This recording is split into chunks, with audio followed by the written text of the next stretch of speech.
Olá pessoal, aqui é o Ivan e eu tenho certeza que vocês já se perguntaram por que existem tantos casos de corrupção no Brasil, por que em todas as esferas existe um favorecimento ilícito, existe um favorzinho, existe um esquema, nada é feito com a simples honestidade. Tudo no Brasil parece que é permeado por algum acordo, por alguma relação que ultrapassa as capacidades e ultrapassa também as atribuições constitucionais de cada agente. Ou seja, é aquele cara que é amigo do fiscal de não sei o que por causa disso ganha um favorecimento. É aquele outro sujeito que por conhecer um deputado ganha outro tipo de favorecimento, não é mesmo?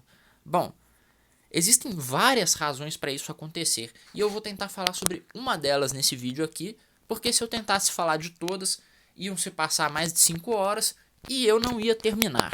Então, vamos usar dois casos para exemplificar isso que eu estou falando. Vocês se lembram do desembargador que esses dias foi gravado ofendendo um guarda municipal por causa de um desentendimento em relação ao uso de máscara? Ele achou que por ter uma atribuição de desembargador, né, ter uma atribuição num tribunal, ele se achou no direito de tratar um guarda municipal como se fosse um cachorro, não é mesmo? Achou-se superior a ele. Outro caso semelhante foi também envolvendo essa questão aí polêmica do fiscal e da máscara, foi no Rio de Janeiro, em que um sujeito parece que se sentia mais importante, se sentia superior ao fiscal por ser um engenheiro civil formado. E os dois casos, apesar de serem diferentes no fato de que um deles é um funcionário público e o outro trabalha no setor privado, eles refletem o mesmo problema, que são pessoas que se acreditam superiores às outras por causa de algum tipo de credencial. O desembargador, por exemplo, ele não consegue compreender que a superioridade dele se encontra em julgar os casos que chegarem no tribunal dele. Tirando isso, ele é um cidadão como qualquer outro e não tem nenhum direito acima dos outros cidadãos. Mesma coisa vale para o engenheiro civil formado.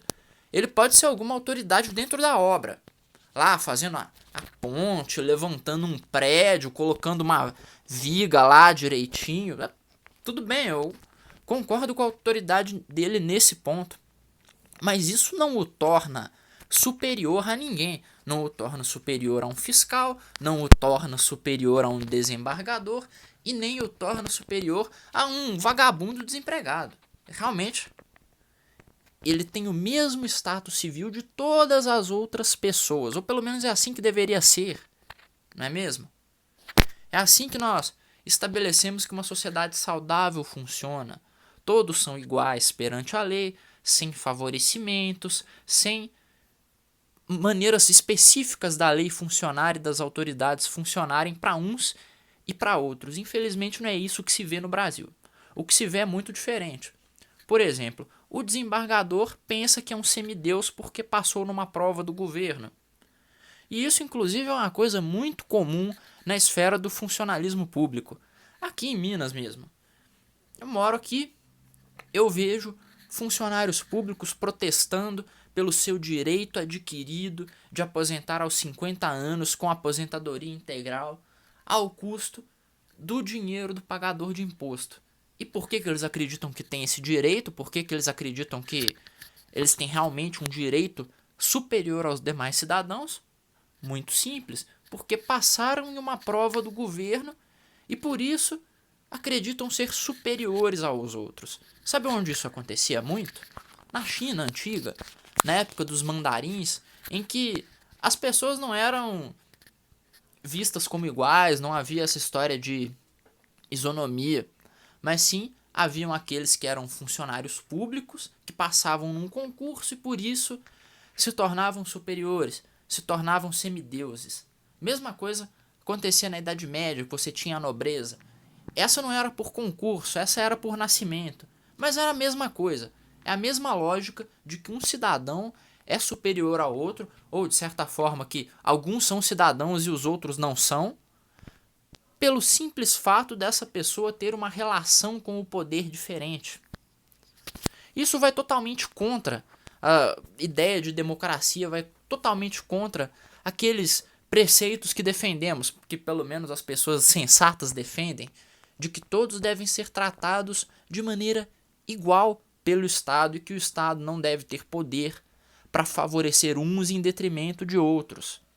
Isso vale tanto para uma questão dessas em que um desembargador quer dar carteirada, como também para uma questão como, por exemplo, que o PT fez na época de seu governo, de pegar recurso público via BNDES e financiar os seus amigos, financiar as suas empresas queridas. É o mesmo princípio, é o mesmo problema, é a mesma raiz de corrupção. É o famoso patrimonialismo, não é? A ideia de que o administrador do recurso público, seja ele o político, seja ele o funça concursado, qualquer um desses, é a ideia de que eles podem dispor do recurso público para fins particulares. Ou seja, um funcionário público pode usar a sua atribuição, o seu cargo numa repartição para fazer um favorzinho para o amigo. Porque afinal de contas ele é dono do cargo, é como se ele fosse dono da máquina pública e pudesse fazer com ela o que ele bem entende, como se fosse uma empresa. Só que a diferença da máquina pública para a empresa é que na máquina pública, se der prejuízo, quem paga a conta é você, sou eu, são cidadãos comuns, e se a empresa der prejuízo, a não ser que o empresário consiga uma linha de crédito com o governo para socializar esse prejuízo aí, quem paga é ele. Essa é a diferença entre setor público e setor privado e por que o patrimonialismo é tão danoso no Brasil, tão danoso no setor público, causa tanta corrupção, tantas distorções, mantém nosso povo na miséria, mantém as coisas ruins, mantém as coisas sem funcionar, simplesmente porque quem está lá mandando, seja o funça, seja o político, seja um desembargador daquele, não está nem aí para cumprir com as suas atribuições, não está nem aí para fazer aquilo que é estabelecido em lei. Ele está mais interessado em se colocar como poderoso, ajudar os seus amigos, distribuir aí uns favores, ficar bem com todo mundo, agir de maneira paternalista, né?